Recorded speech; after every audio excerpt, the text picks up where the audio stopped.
누가복음 14장 25절부터 35절까지 말씀 제가 봉독하겠습니다.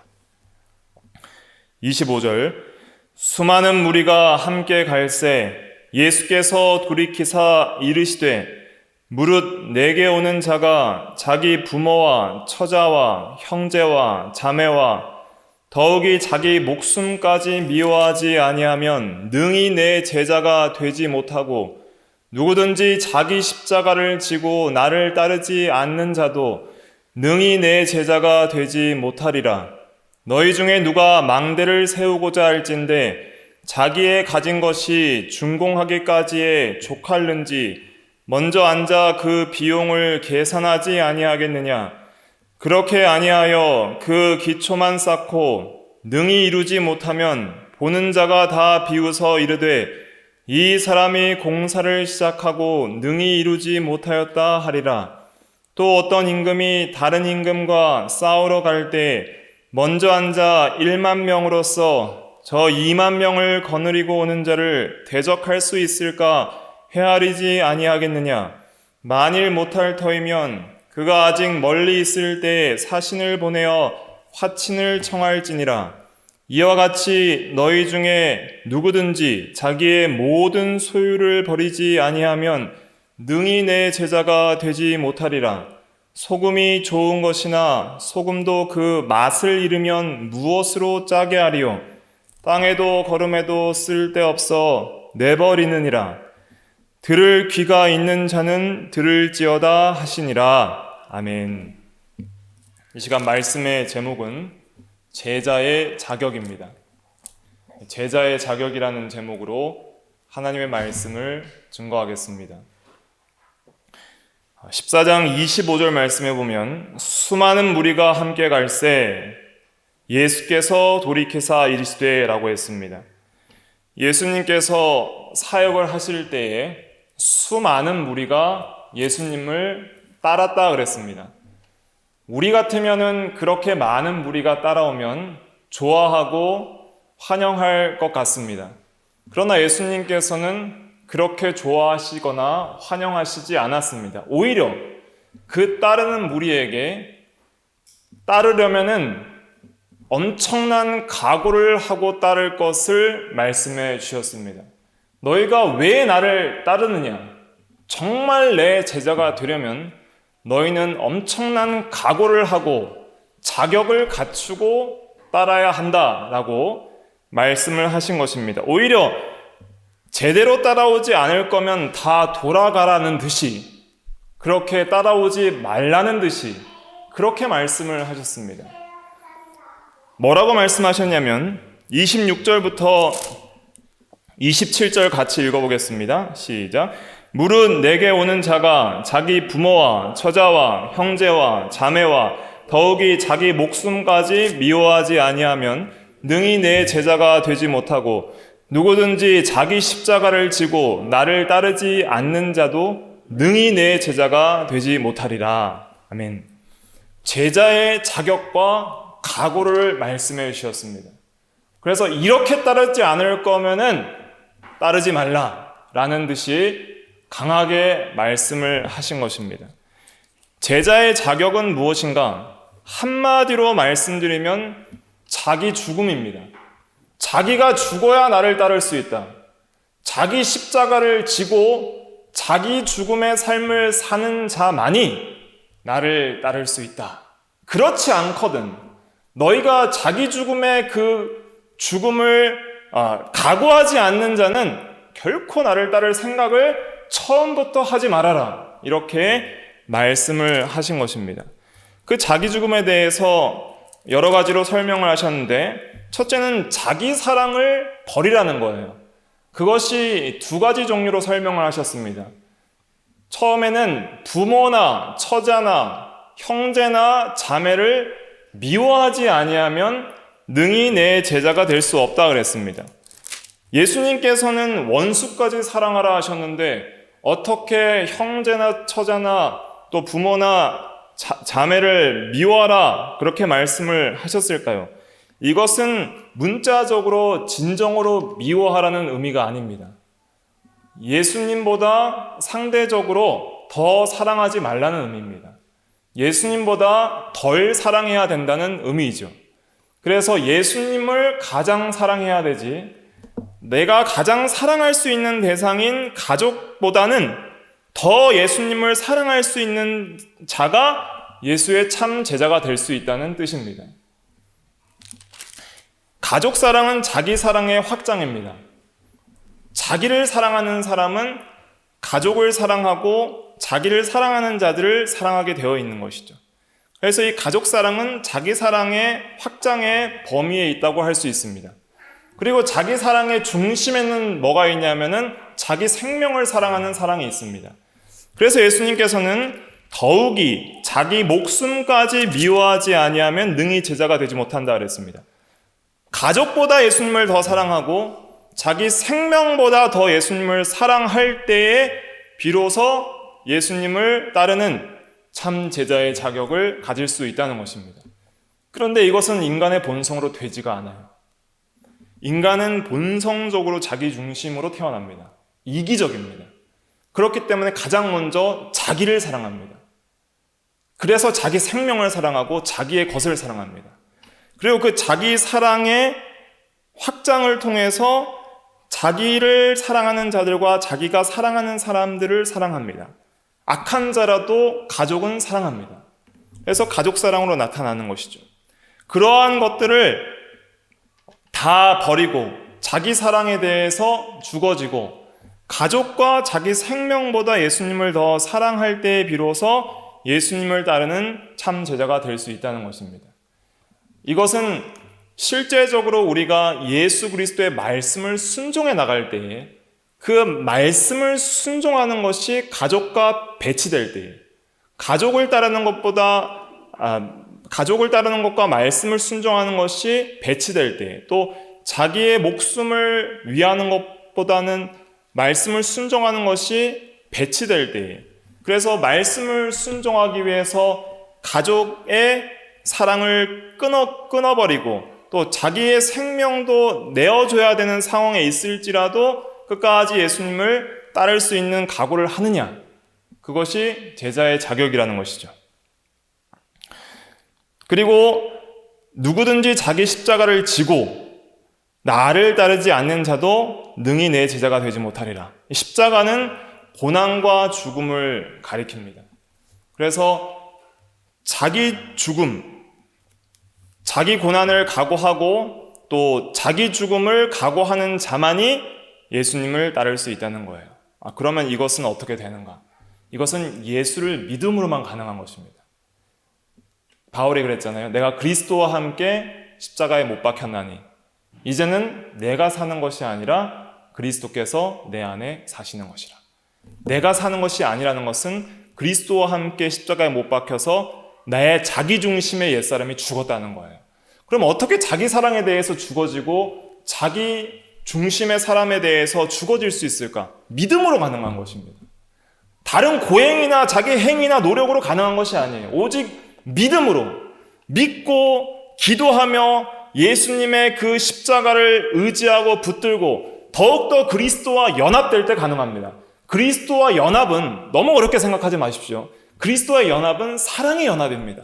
더 그리스도를 사랑할 때, 더 그리스도와 함께 할 때, 더 그리스도를 사모할 때에 더 그리스도와 연합되고 그 연합된 자 안에 놀라운 역사가 영적으로 신비적으로 일어나는데 그것은 뭐냐면 자기 죽음이 일어나는 거예요.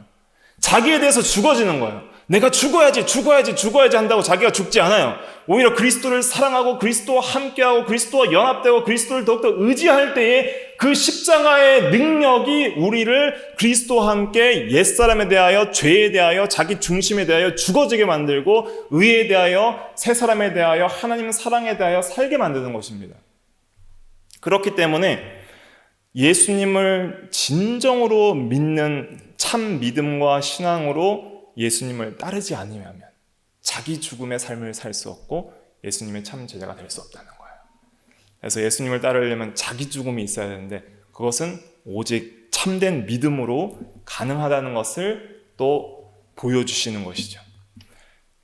그러면서 제자가 될 각오를 하면서 두 가지 비유의 말씀을 알려주셨습니다. 제가 오늘 이 시간을 통해서 주목하고자 하는 것은 예수님께서 말씀해 주신 이 두 가지 비유입니다. 예수님의 제자가 될 자격은 어떤 각오를 하고 따라야 되냐면 두 가지를 할 각오를 해야 됩니다. 예수님을 따르려면 반드시 두 가지를 할 각오를 해야 돼요. 두 가지는 뭐냐? 건축과 전투입니다.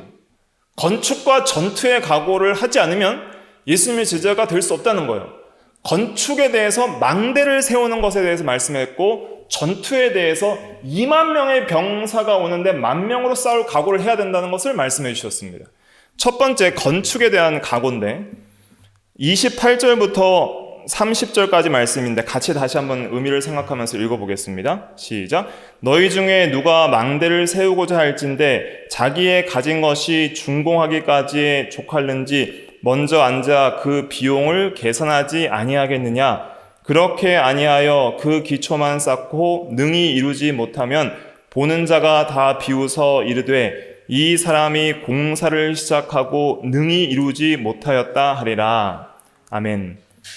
자, 여기서 집중해야 될 건 뭐냐면 건축을 하고자 할진대, 예수님을 따르고자 할진대, 예수님의 참 제자가 되고자 할진대, 그러려면 건축자가 되어야 되는데 그냥 따르지 말라는 거예요. 뭘 생각하라는 거예요? 비용을 생각해 봐라. 네가 진짜 준공하기까지 건축할 수 있을지, 끝까지 따를 수 있을지, 네가 가지고 있는 돈을 생각하고 비용을 생각하고 한번 계산해봐라. 따르기 전에 진짜 건축할 수 있을지 계산하는 건축자처럼 먼저 생각해보고 계산해보고 따르라, 이 말씀이에요. 그럼 뭘 건축한다는 거예요? 망대를 세우고자 할진대 그랬는데, 망대는 뭐냐면 이 망보는 높은 건물입니다. 그러니까 초소입니다. 그래서 적군들이 쳐들어오는지 안 쳐들어오는지 경비병이 높은 건물에서 이렇게 망을 볼 수 있는 그 높은 건축물이 망대인데, 이 망대는 무엇을 상징하냐면 오늘날 우리가 건축해야 될 건축물을 상징하는데, 그것은 무엇이냐면은 자기예요. 자기. 이 건축물은 자기입니다. 또 성도에게 있어서는 영적 성전이 건축물이에요. 모든 사람은 건축자입니다. 인간은 건축자예요. 그래서 예수님께서도 건축자들의 버린 돌이 성전 모퉁이 돌이 되었다 그랬잖아요. 그러니까 악한 자들도 건축자라는 거예요. 그러니까 인생을 살아가는 것은 자기를 건축하는 것과 같습니다. 그래서 성경은 건축에 대한 비유들을 많이 말을 하고, 성도는 하나님의 집이다, 건물이다, 성전이다, 이런 표현들을 많이 씁니다. 건축이란 것은 어떤 의미일까요? 인간이 태어납니다. 근데 모든 인간이 똑같지 않죠. 어떻게 생각을 하고 어떻게 행동을 하느냐에 따라서 그 사람의 인격이 결정되고 그 사람의 인생이 결정됩니다. 그런 의미에서 볼 때 모든 사람은 태어나서부터 죽을 때까지 뭘 짓는 거예요? 자기라는 하나의 건축물을 짓는 거예요. 그리고 그 건축물이 어떠한 건축물인지 평가를 받게 됩니다. 그것이 심판대이죠. 불로 평가를 받는다 그랬어요. 나무와 풀과 짚으로 지은 건축물은 타서 없어지고 금이나 은이나 보석으로 지은 건축물은 보존된다 그랬습니다. 그리고 반석 위에 지은 건축물은 비와 창수와 바람이 부딪혀도 견고하고 모래 위에 지은 집은 무너진다 그랬습니다. 무너지고 없어질 건축물이 있고 인생이 있고 또 영원히 남을 견고한 인생이 있고 건축물이 있다는 거예요. 그래서 성경은 유다서 1장 20절에 보면은 지극히 거룩한 믿음 위에 자기를 건축하고 그랬습니다. 그래서 자기를 건축하라는 거예요. 그것이 개정에서는 자기를 세워라 이런 말로 번역이 됐는데, 그래서 인생은 건축자, 모든 인간은 건축자이고 인생은 건축하는 거예요. 자기를 세워나가는 거예요. 그러면 그 자기를 세우는 건축물, 그 건물 자체는 뭐냐? 인격이에요. 자기의 성품이 건축물이고 자기의 인격이 건축물이에요. 나라는 인간이 어떤 사람인가, 그죠? 인간 김은택 혹은 김아무개라고 할 때 우리는 그 사람을 어떤 상품으로 보지 않고 한 인격체로 그 사람의 성품이 어떠한지, 그 사람이 어떤 인생을 살아왔는지, 그 사람이 어떠한 삶을 건축했는지를 다 우리는 평가할 수 있는 거잖아요. 그렇기 때문에 우리 인간은 태어나면서 죽을 때까지 자기가 생각을 그렇게 하든 안 하든 자기의 삶을 건축하는 삶을 살게 됩니다. 그런데 그 건축물이 딱 두 가지로 나눠져요. 자기 집을 건축하는 사람이 있고 하나님의 집을 건축하는 사람이 있습니다. 학개서 1장에 보면 하나님의 집은 황폐한데 너희가 판벽한 집에 거주하는 것이 옳으냐? 내 집은 황폐한데 너희는 자기 집 짓기에 빨랐다 그랬습니다. 그것을 책망하면서 너희가 하나님의 집을 먼저 지어야 되지 않겠느냐라고 학개 선지자를 통해서 책망할 때 다시 하나님의 집을 세워나가는 놀라운 부흥의 역사가 일어나게 됩니다. 인생은 자기 집을 지어요. 모든 죄인들은 자기 집을 짓습니다. 자기 집을 짓는다는 것은 무엇이냐면 자기의 인격과 성품을 만들어 나가는데 자기 사랑과 자기 사랑을 따라 사는 거예요. 자기 중심과 자기 욕심과 육체가 원하는 대로 살면서 생각하고 살면서 그러한 세상적이고 육체 중심적인 인격, 하나님께서 싫어하시고 미워하시고 대적하시는 그런 인격을 만들어 나가는 것입니다. 그런 자기 집을 지으면 나 혼자 사는 게 아니에요. 이것은 영적인 눈을 떠서 우리가 항상 경계하며 봐야 되는데 내가 자기 집을 지으면 그 집에 항상 들어오는 게 있습니다. 뭐가 들어올까요? 죄악이 가득하게 들어옵니다. 마음속에 죄가 가득히 들어오고 또 뭐가 들어올까요? 귀신이 잔뜩 들어옵니다. 마귀가 들어옵니다.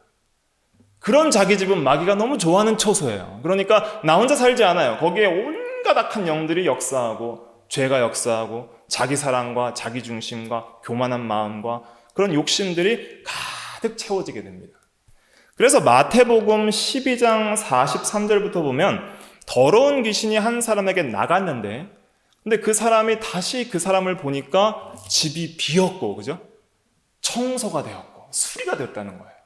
그러니까 자기보다 더 악한 7 귀신을 데리고 들어왔다 그랬습니다. 그래서 그 사람의 나중 형편이 처음 형편보다 더 못하게 되었다라는 말씀이 있습니다.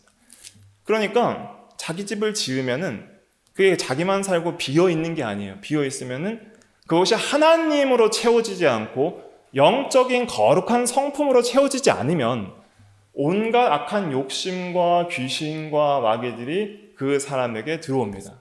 그래서 실제적으로 귀신이 들리는 사람도 있어요. 그것은 자기의 인격성이 소멸되고 귀신의 모든 그런 인격에 조종을 당하는 그런 사람들도 있지만은 일반적으로 마귀가 들어오고 귀신이 들어와서 역사하는 것은 자기 사랑과 자기 욕심대로 살아가게 만드는 거예요.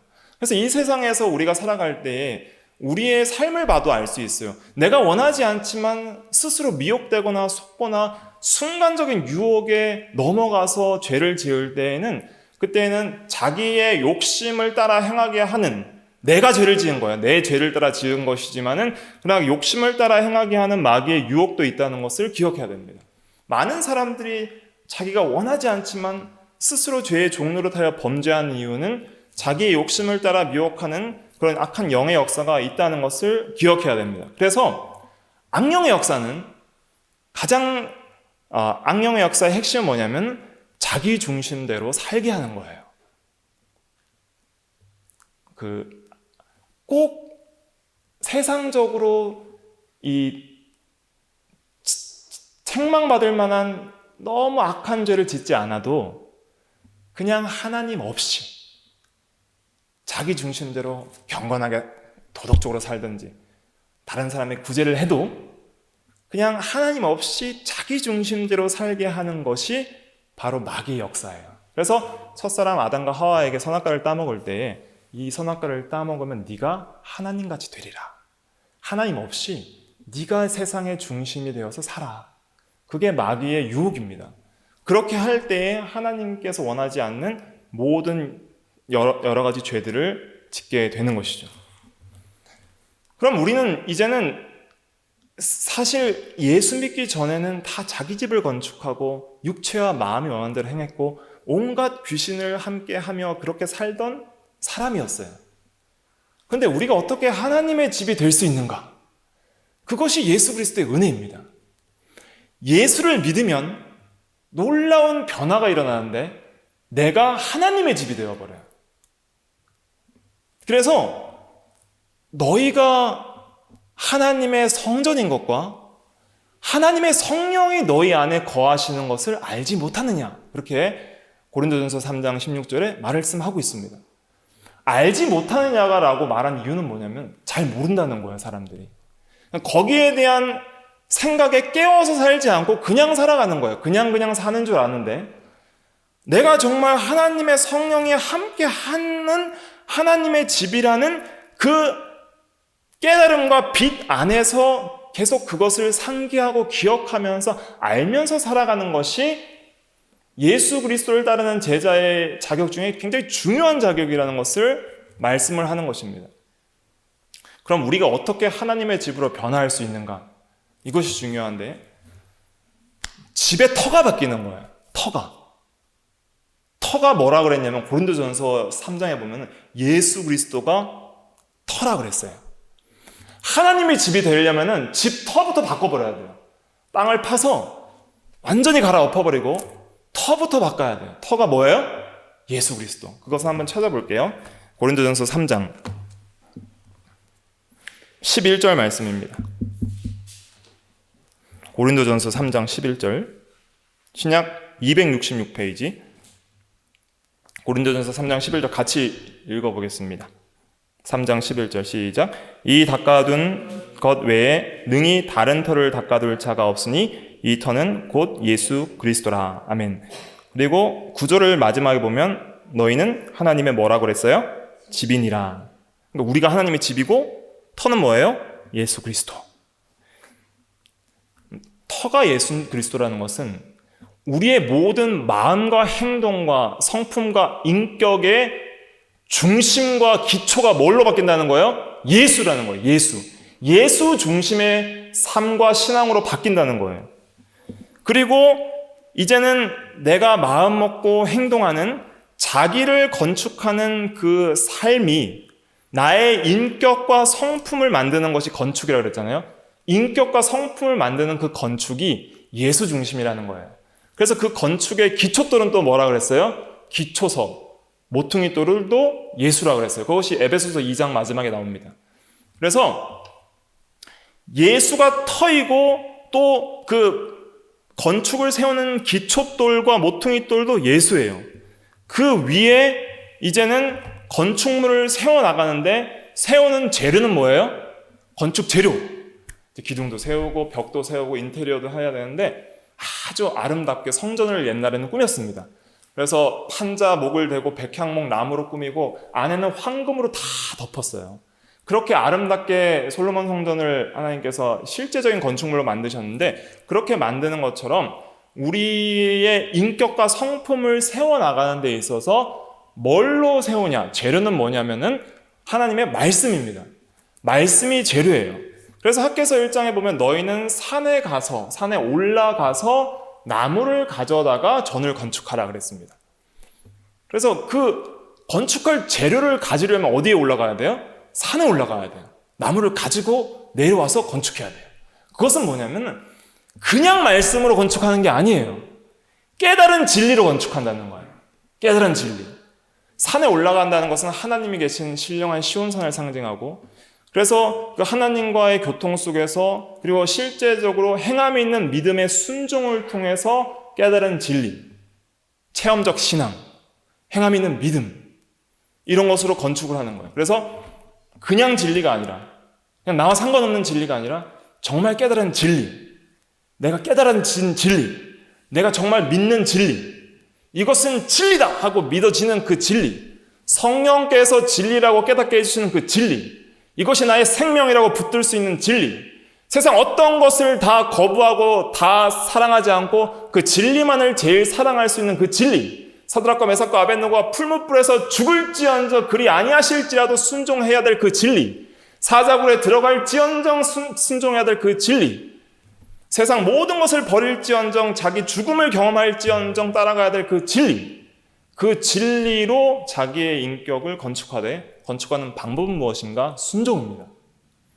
진리를 순종할 때 건축물이 세워지는 거예요. 그래서 내 말을 듣고 뭐하는 자는, 행하는 자는 지혜로운 건축자 같으니 반석 위에 집을 지은 것이고, 내 말을 들었는데 행치 않는 자는 어리석은 자와 같으니 모래 위에 집을 세운 자와 같다. 그러므로 깨달아져도 순종하지 않고 버려버리면 어떤 자예요? 어리석은 자가 되고 그 말씀대로 자기 인격과 성품을 세우지 못하는 자가 되는 것입니다. 그래서 건축물의 기초와 터는 예수 그리스도, 모퉁이 돌도 예수라는 것은 나의 모든 말씀에 대한 믿음과 순종의 중심이 예수라는 거예요. 그러니까 내가 예수님을 믿었어요. 그런데 예수님 믿고 나서 실제로 순종하는 것은 자기 의로, 자기 의지로, 자기 행함으로 순종할 수가 있어요. 근데 그런 실제 순종의 삶도 오직 예수가 되어야 되는 거예요. 예수의 능력으로, 예수 안에서, 예수께서 주시는 은혜로. 그래서 에베소서 마지막에는 뭐라고 말씀하셨냐면 성령 안에서 하나님이 거하실 처소가 되기 위하여 그리스도 예수 안에서 함께 지어져 가느니라. 예수 안에서 함께 지어져 가느니라 그랬습니다. 그래서 예수 안에서라는 것은 예수와 함께 연합돼요. 그래서 예수님이 모퉁이 돌이라는 건 뭐냐면 그 돌 위에 우리가 말씀으로 집을 짓는데 예수와 함께 세워야 된다는 거예요. 예수 없이 세우면 어떻게 돼요? 무너져 버리는 거예요. 순종으로 세워야 되는데, 근데 건축할 수 있는 능력, 이것은 누가 주세요? 성령께서 주시는 거예요. 성령께서 건축할 수 있는 능력을 주시는 거예요. 그러니까 건축 재료는 말씀이고 건축 기초와 모퉁이 돌은 예수고 건축 방법은 순종인데 건축할 힘, 지혜, 능력 이런 건 누가 주세요? 성령께서 주시는 거예요. 그래서 성령 안에서 건축하라 했고, 또 학개서 1장 14절에 보면은 모든 백성의 마음을 감동시키심에 하나님의 전 공사를 하였다 그랬습니다. 학개서 1장 14절에 감동을 주셔야 건축을 하는 거예요. 감동이 없는데 어떻게 건축이 되겠습니까? 마음이 없는데 어떻게 하나님의 집을 세워요? 마음이 없으면 아무리 힘이 좋고 재료가 있고 해도 못하는 거예요. 공사할 터도 샀어요. 인부도 구했고 모든 자재들이 다 있어요. 그래서 내가 하면 돼요. 마음이 없어요. 어떻게 해요? 접는 거예요. 그럼 마음을 감동시키는 건 누가 주시냐? 하나님의 성령께서 주시는 겁니다. 아, 내가 자기 집 건축하는 것, 자기 집에 대해서 죽고 이제는 하나님의 집을 세우겠다, 그런 인생을 한번 살아보겠다 하는 것이 예수 제자의 자격이고 각오예요. 그게 예수를 따르는 삶이에요. 그런데 마음이 없어요. 그러면 어떻게 따르겠어요? 마음을 누가 주세요? 성령께서 주시는 것입니다. 성령께서 마음을 감동시키실 때 비로소 건축을 하게 되는 것입니다. 그러면 이 하나님의 집을 짓는 것이 왜 중요하냐? 하나님의 집을 지을 때 하나님께서 우리와 함께 계십니다. 하나님의 거하실 처소가 되기 위하여 지어져 간다 그랬잖아요. 하나님의 집이 될 때 하나님이 우리와 함께 하시는 거예요. 그런데 죄인과 하나님은 함께 하실 수 있어요? 없어요? 없습니다. 그리고 하나님은 어디 계세요? 하나님은 어디 계십니까? 모든 곳에 계시죠. 그럼 하나님이 집에 들어왔다 나갔다 하시는 분이에요? 아닌 거예요. 하나님이 집이 필요하세요? 안 필요하세요? 안 필요해요. 근데 우리는 집이 왜 필요해요? 우리는 집이 왜 필요해요? 살아야 되니까 필요한 거예요. 집이 왜 중요하죠? 집이 없어서 난리잖아요. 부동산 정책 때문에 난리잖아요. 사람들이 40대 아이를 낳고 했는데 전셋집밖에 살지 못한다고 난리잖아요. 그래서 인생의 가족들이 최대 목표 중에 하나가 뭐냐면 자기 집을 얻는 거예요. 집이 왜 필요해요? 집은 먹고 자고 쉬고 싸고 하는 인간 생활의 중심 공간이에요. 그러니까 생활의 필수적인 요소들을 다 할 수 있는 공간이에요. 그리고 집은 또 중요한 요소가 뭐냐면 사랑하는 가족들이 함께 있는 공간이에요. 함께 먹고 교제하고 자고 사랑하는 함께 할 수 있는 공간, 정말 가족만이 함께 할 수 있는 그 공간이 집이잖아요. 그 집은 또 어떤 역할을 해요? 보호해주는 역할을 해요. 추위와 더위로부터 보호해주죠. 그 다음에 외부적인 동물이나 악한 자들로부터 생명을 지켜주잖아요. 그런 보호의 역할을 집이 하는 거예요. 그럼 하나님은 집이 필요한가요? 집이 필요 없어요. 그래서 다윗이 성전을 지으려고 할 때도 내가 너에게 성전을 건축하라고 한 적이 어디 있느냐?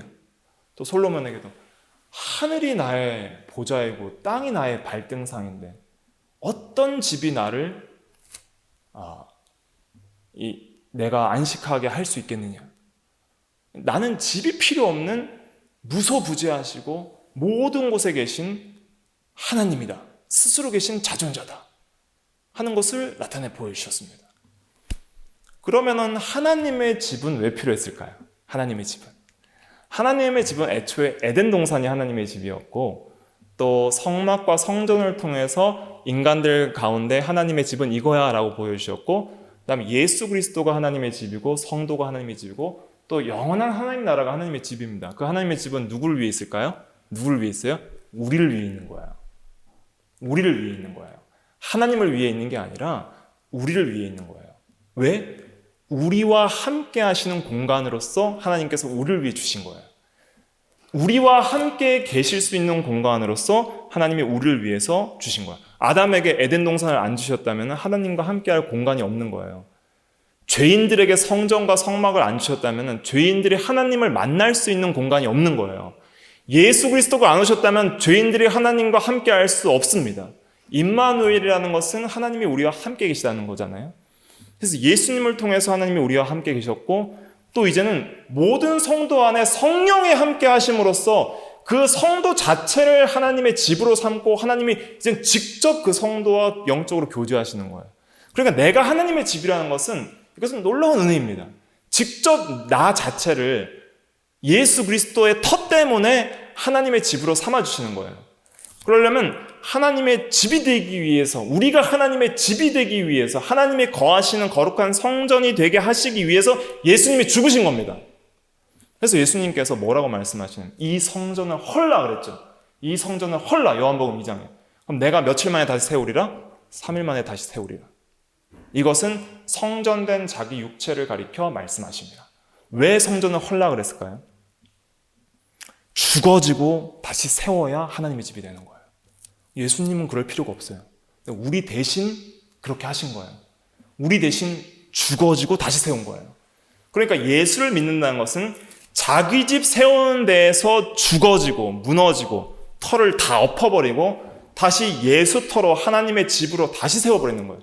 그게 십자가 부활을 믿는 거예요. 십자가 부활은 집으로 비유하자면 내 집을 죽여버리고 무너뜨리고 부활로서 하나님의 집을 세우는 거예요. 그래서 하나님이 거하실 거룩한 성전으로 만들어 나가는 것이 성전 건축입니다. 그것을 믿음으로 순종할 때에 하나님의 집이 잘 될수록 누가 우리와 충만히 거하세요? 하나님이 나와 충만히 거하시고 교제하시고 함께 하시고 그리고 내가 자기 중심이 죽어지고 내 집 짓는 데서 죽어지고 내가 하나님의 집을 지으면 나는 하나님의 집이 됐잖아요. 그렇죠? 그러면 내 집은 어디에 있어요? 내가 이제 내 집이 아니라 하나님의 집이 되어버렸어요. 그러면 내가 살 집은 어디예요? 하나님의 집이에요. 왜냐하면 하나님이 내 아버지니까. 아버지 집이 내 집이에요. 내가 그리스도의 집이 되었어요. 그럼 내 집은 어디예요? 그리스도의 집이에요. 왜냐하면 그리스도는 나의 신랑이니까. 나는 신부니까. 거기서 같이 사는 거예요. 그렇기 때문에 내가 하나님의 집이 되면 그 하나님의 집이 내 집이에요. 내가 그리스도의 집이 되면 그 집이 내 집이에요.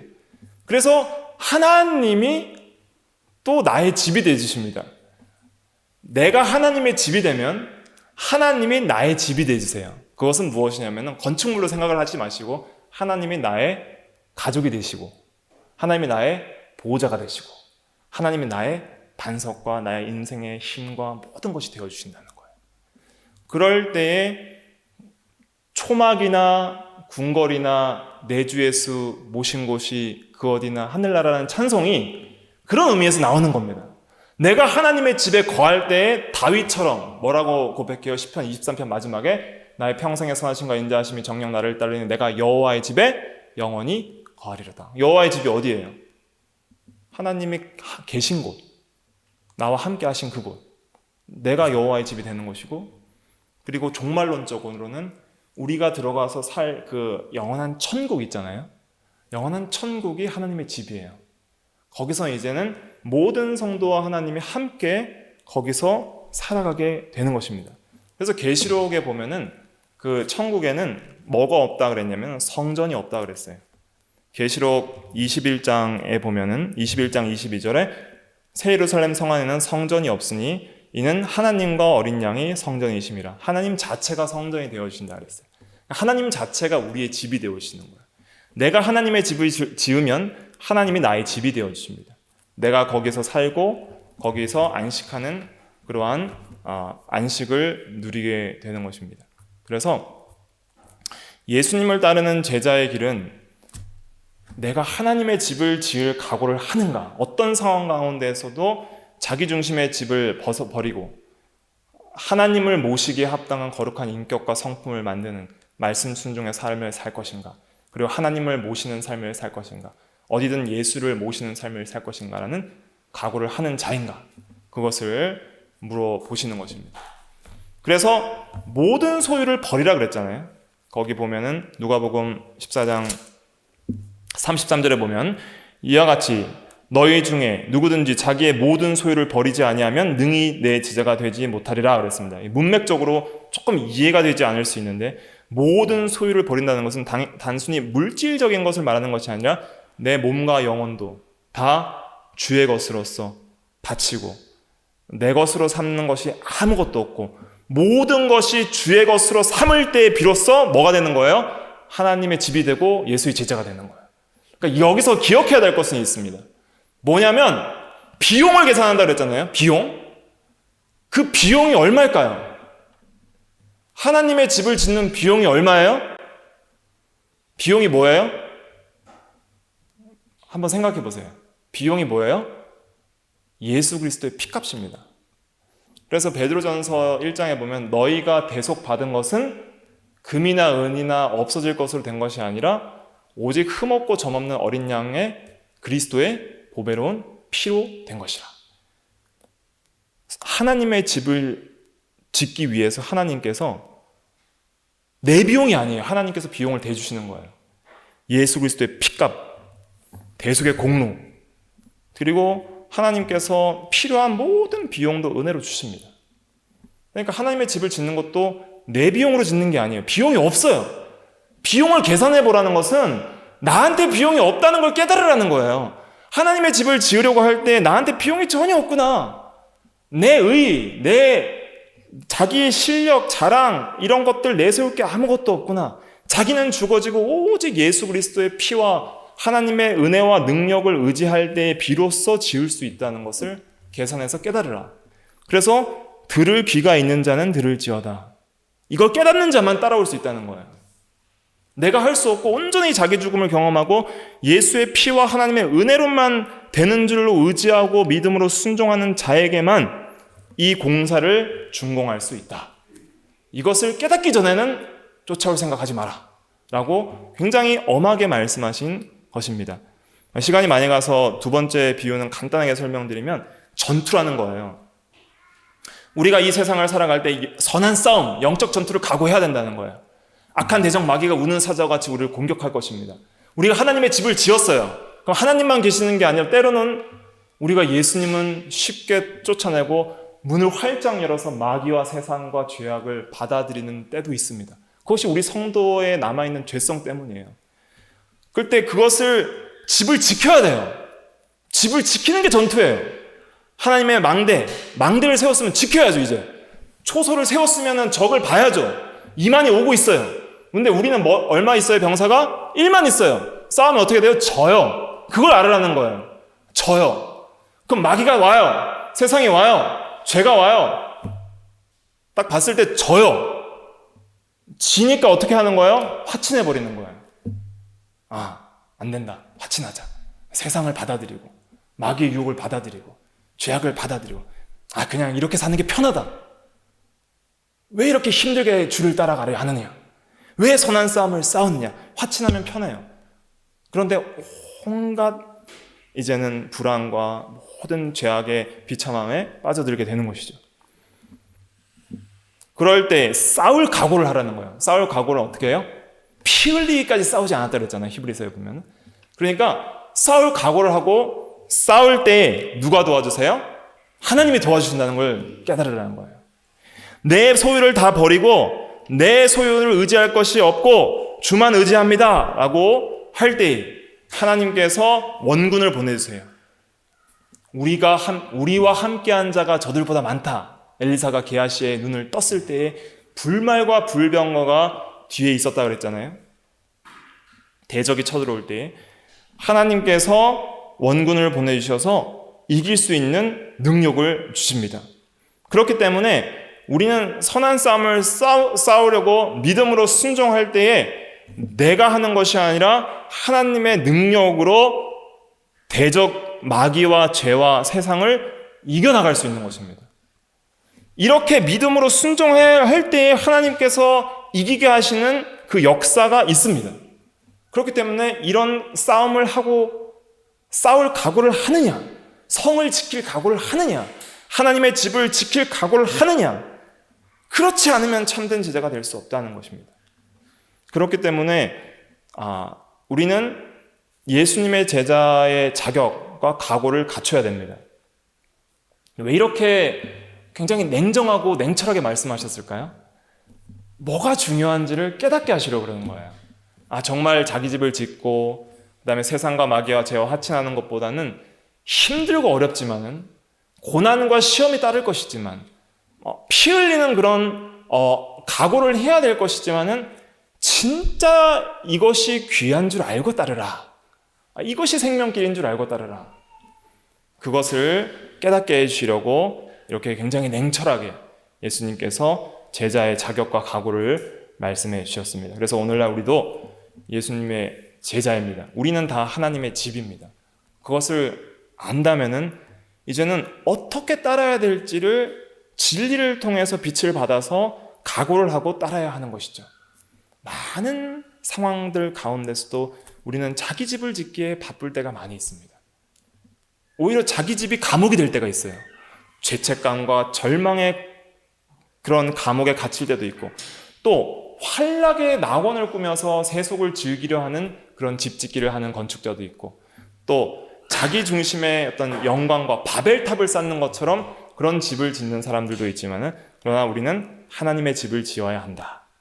그것이 생명길이고 참된 제자의 길이다. 그리고 선한 싸움을 싸워야 된다. 비록 어렵고 피 흘리는 각오를 해야 되겠지만은, 그러나 나의 육체의 욕심이 원하지 않지만 그러나 새 사람이 원하는 대로 성령의 감동을 따라서 선한 싸움을 싸워 나가면 반드시 하나님이 도와주시고 이기게 해주신다. 그때 의와 평강과 희락이 넘치는 성령 안에서의 하나님 나라를 이 현재적으로도 맛보며 또 영원한 세계에서도 맛보게 될 것이다. 그리고 그렇게 노력한 그 집은 무너져요, 안 무너져요? 안 무너져요.